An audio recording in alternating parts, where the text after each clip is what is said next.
85 years ago, on November 7th, 1938, a 17-year-old Polish Jew named Herschel Grünspan sought an audience with the German ambassador in Paris.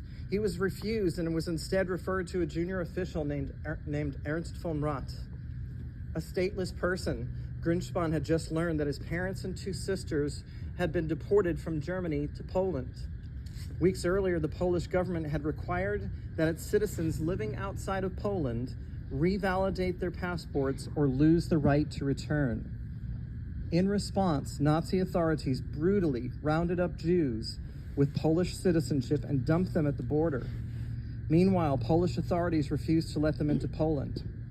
So many languished there for weeks in a sort of no man's land until Jews inside Poland offered them shelter. Grünspan, a desperate teenager worried for his family, had come armed with a revolver with which he shot von Rath, the junior official, 5 times. Von Rath was seriously wounded, taken to a hospital, and died 2 days later on November 9th. This date marked both the anniversary of the failed Hitler coup in Munich in 1923 and the founding of the Weimar Republic that many ultra-conservatives and Nazis despised in 1918. On the day of the shooting, Goebbels' propaganda ministry instructed the press to give prominent place to the event and to describe it as an attack not by a desperate teenager, but by quote-unquote world Jewry. This attack was supposed to be on the Reich, and it would incur the gravest consequences for the Jews of Germany. As the speakers before have mentioned, the consequences were grave indeed. With Hitler's approval, hundreds of Jewish synagogues, perhaps as many as 1,000, were destroyed. As Alan mentioned, at least 7,500 of their businesses were destroyed, their goods looted. A series of violent attacks against Jews ensued in Germany, Austria, and parts of Czechoslovakia. Between the 9th and 16th of November, some 30,000 Jewish men were arrested and taken to Dachau, Buchenwald, and Sachsenhausen.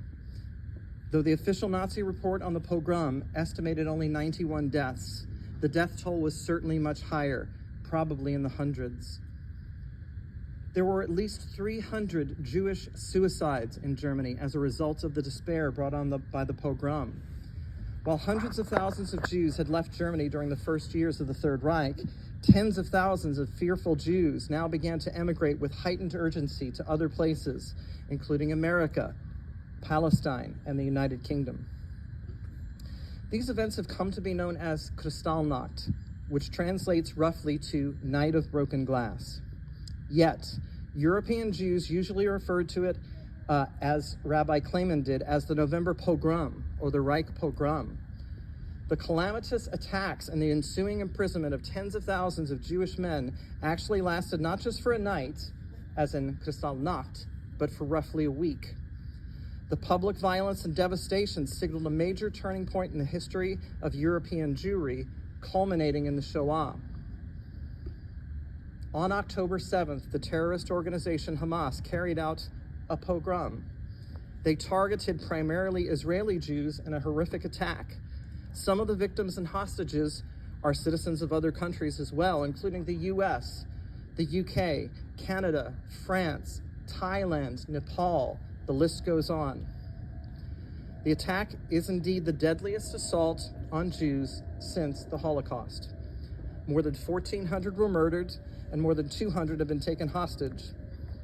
Most of the hostages remain in the clutches of Hamas. This evening, we remember the victims of the November pogrom. We also remember the victims of October 7th, and we think of the plight of the hostages. And though it is so difficult to imagine in these incredibly distressing times in which we're living, we strive for, and indeed we pray for, justice and for peace.